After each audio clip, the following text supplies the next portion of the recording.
Ashawada watoota Breezid YouTube Breezid hordoftan like subscribe share gochuun akka hin dhaqqabne har'ammoo sirba baay'ee afaan Oromoo baay'ee tokko yeroo ammaa kan namoota baay'ee ilaalaa jiran kan namatti tolu sinis akka seentaniif ilaaltanii like subscribe gochuudhaan chaanaalii isaa akkasiin guddistan har'ammoo Breezid immoo keessummaa isaa hiriyaa isaa baay'ee qabatee dhufeetii jira ana sammuu Breedha akkuma nabeettan chaanaalii keenya subscribe like share gochuudhaan sirba dinqisiisaa dabalee raaktii goonaa hojjumaan laalaa hojjechuuf biznaa akkasumas wajjin turtan jenna xiqqoo ishee sirbaa geeffannee gara biraanitti sin dabarsa.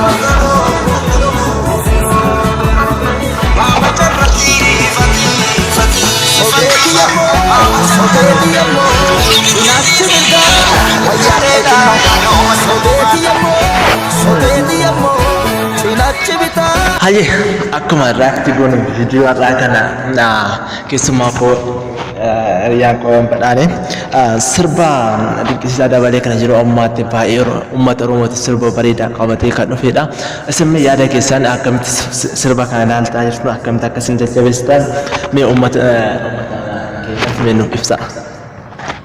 Marree sirbi kun baay'ee namatti tola beektee kanaaf sirbi kana uummanni keenyaaf hiriyoonni keeniin akka itti booran jenna.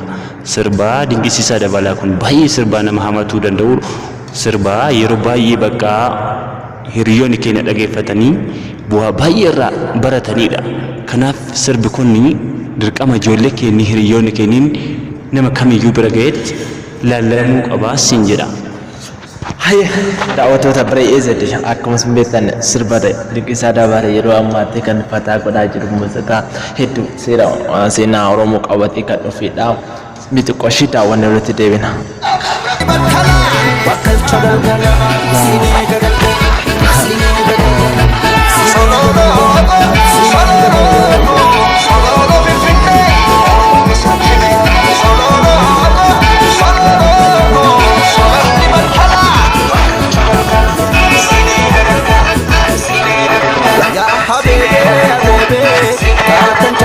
Akkuma beekamu sirbi dinqisiisaa dabalee akkuma handhuura Oromoo irra dhaabbatee akkuma shubbisetti naannoo Finfinnee dhaatee baay'ee farda Oromoo qabatee dhufee hundamu gaachana Oromoo faawulla qabatee dhufee aadaa Oromoo akka baay'ee ibsu jedheen yaada. Atamoo mee akkamitti sirba akkasitti yaada jira baay'ee aadaa Oromoo keessaa qabatee kan dhufedha.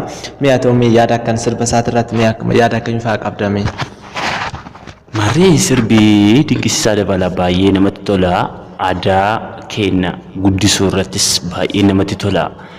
Sirbi dinqisiisaa dabalaa waa'ee seenaa Oromoo irraa kaasee waa'ee Finfinnee dubbataa jira. Kanaaf baay'ee waan namatti tolu. Kanaaf uummanni keenya sirba isa kanarraa baratee jenereeshinii ijoolleen duubaa dhufu dhalataan duubaa dhufu dirqama. Sirba kanarraa waan tokko kalaqeetiin jechuudha.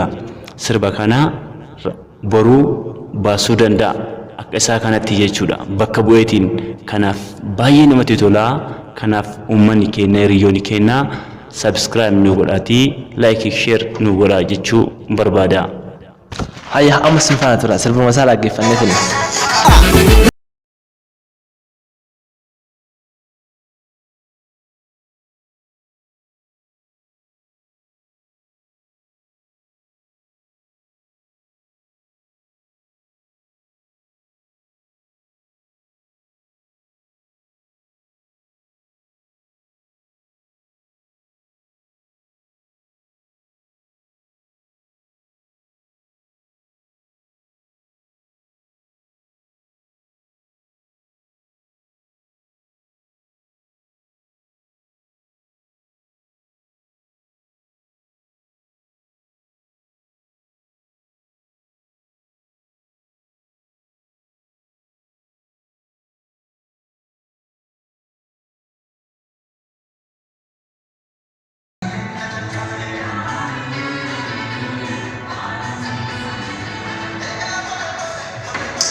akka nu wajjin daawwachaa jirtan akka muuziqichi sanatti tolaa jiru abdii kiyyaa baay'ee akkasumas jaalatame namoonni hedduu yeroo ammaa jireeshin amma baay'ee tokko akka jaalatamee yeroo isaan qabatee dhufedha muuziqichi kun baay'ee tokko kan namatti toludha.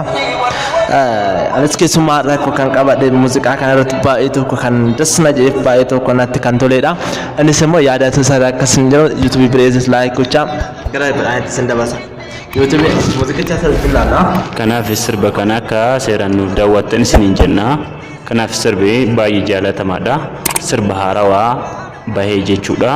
Kanaaf hiriyoonni keenyaan sirriitti akka nu daawwattan like share nu gootan isin gaafanna nuuf jiraadha isiniin jenna. Baraani osoo kaanii shubbisne sittin tolu sirba isaa kanaan. Baay'ee namatti tola. Shubbisnu yoo qaban. Akkasitti nu wajjin turaay afaan keenya waan ta'eef hojii shubbisna gizee tokko akkaan egaa.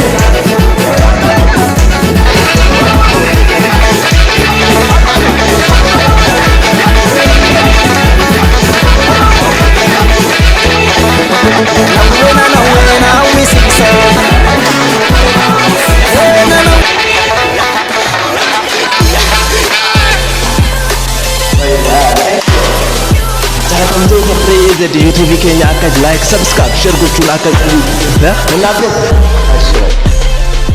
ciao.